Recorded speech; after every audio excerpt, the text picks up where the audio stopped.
That night, they slept in the town. Malinche gathered stones of all sizes and saved them to take with her. One day, they came upon the fossil of a seashell. "What is this?" the girl asked, placing the seashell in the grandmother's hand, who, feeling it, immediately answered as if she were seeing it. "It is a memory in stone." "Did they make it here?" "No," the grandmother responded with a laugh. "It was made by Mother Earth. It is her work." Malinche saved it also in her sack, and they kept walking.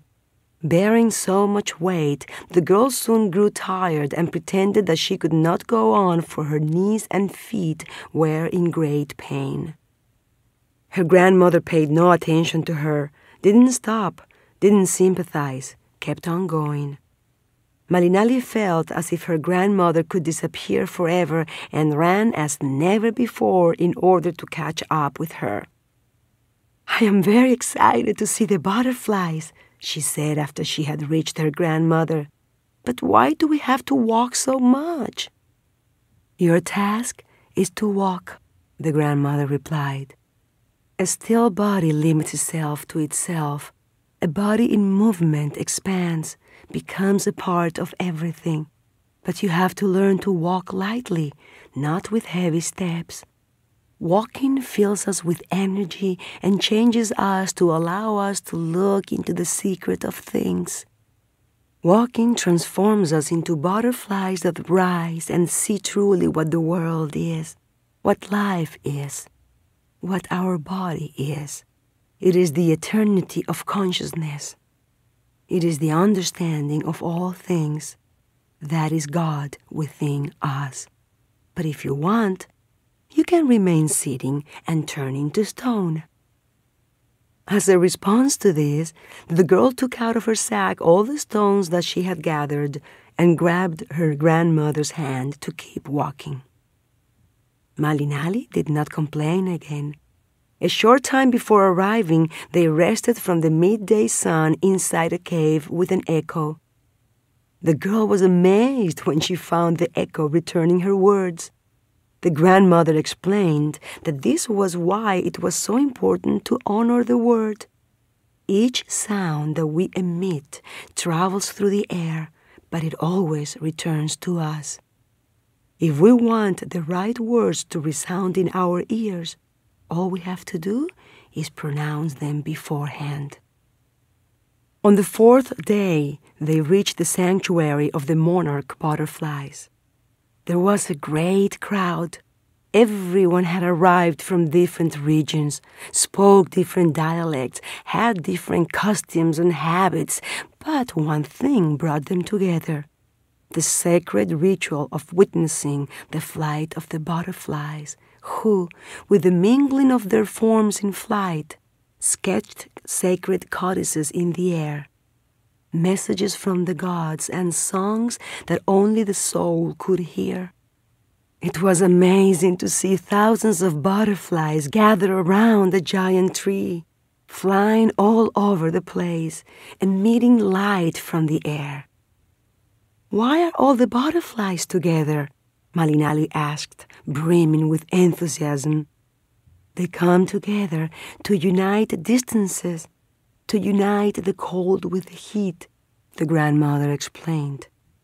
"They are together so that we may read what they project with their forms, study their shapes, their movements, their sounds, concentrate on them." The little 4-year-old girl went into a sort of trance. She stopped seeing the butterflies and instead saw codices, manifestations of sacred art, as if she was one sent by the gods, a child prophet. Her mind understood how to read the codices without anyone having to explain, without them having to be there. She saw all of them and understood their meaning. "What do you see?" the grandmother asked. "Codices," the girl responded. "And if you close your eyes, do you still see them?" "Yes." "Well then, now open your eyes. Do you still see them? No, Malinali asserted.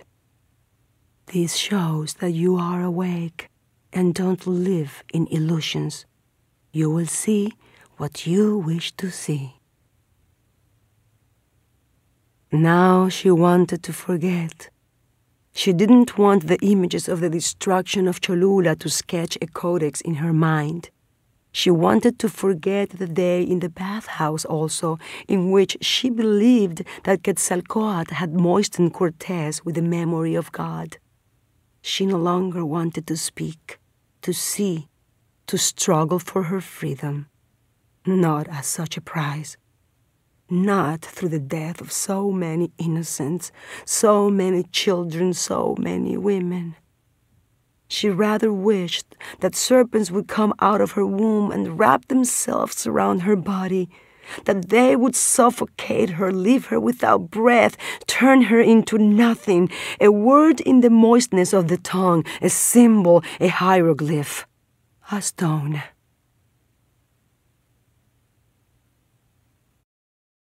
The cold was unbearable. They had been walking for days. Cortés stubbornly insisted on reaching Tenochtitlan at whatever cost. After having lost their way various times, he found out that they had been given false information on how to reach the great city of the Mexicas, and so, against all advice, he decided to cross between Popocatépetl and Ixtaccíhuatl, the volcanoes that watched over the valley of Anáhuac. The path was almost 4,000 meters above sea level.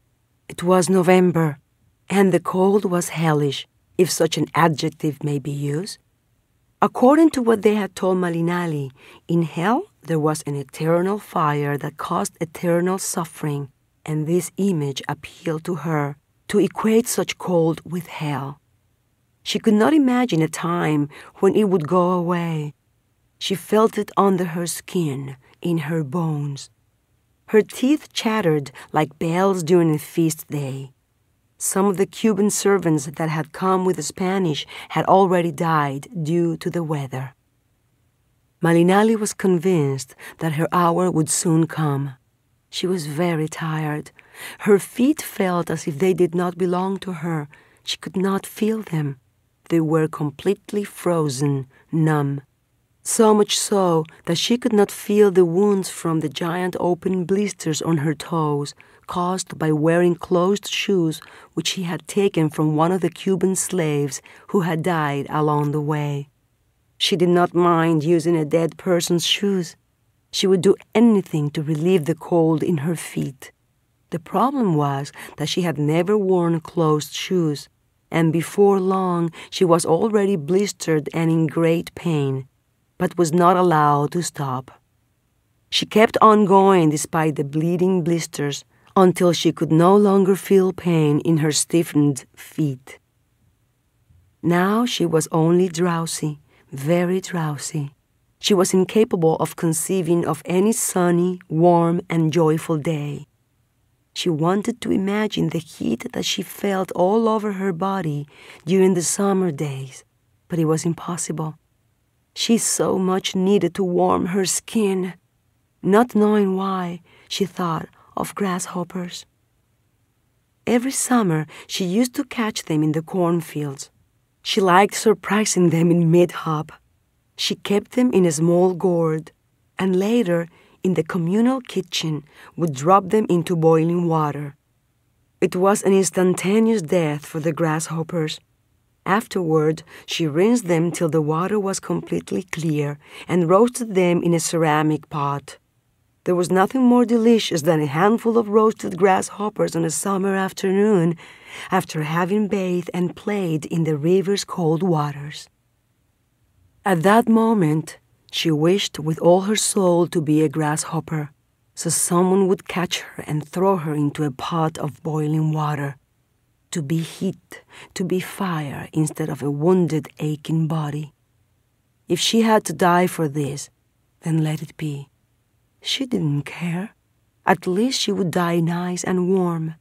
Her spirit would be absorbed by the sun, and her body, which would remain on the earth, would become succulent food. Her flesh would delight others. She thought that the best thing, considering the taste buds of the Spaniards, would be for them to season her with a bit of crushed garlic, that plant that they had brought with them, that they ate so often that she could smell it in their sweat and on their breath. The cravings were killing her. At that moment, she would have given anything for a roasted grasshopper, but in this cold, it would be impossible to find one. And now she knew why. In this weather, the only thing one wanted was to cover oneself under the earth and not go hopping here and there. Malinali could not walk any further. She remembered the journey that she had taken with her grandmother, and the words that she had been told on that occasion resonated in her mind. Your task is to walk. Walking transforms us into butterflies that rise and see truly what the world is. Through her own experience, Malinali knew that ritual walking caused a detachment from the body, a spiritual elevation, and assimilation with everything. It is what happened when you defeated the body, when you triumphed over it, when the flesh renounced the walker and allowed her to integrate herself into the nothing where everything is, where all is found. Malinali, completely exhausted, closed her eyes to see if she could become one with her grandmother, but she wasn't able to. Her body kept her prisoner.